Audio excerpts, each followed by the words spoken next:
আমি তোমারই সন্ধানে এসেছি এ জগৎ মাঝে, তুমি বিনি একা আমি থাকতে আর পারি না যে।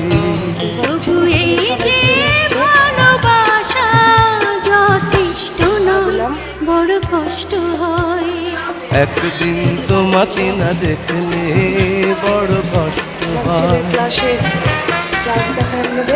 একদিন তোমাকে না দেখলে বড় কষ্ট হয়। সেই দিনটাই যেন আমার। আসে নাই। তো ভিডিওটি ভালো লাগলে অবশ্যই সাবস্ক্রাইব করে দিবেন চ্যানেলটি।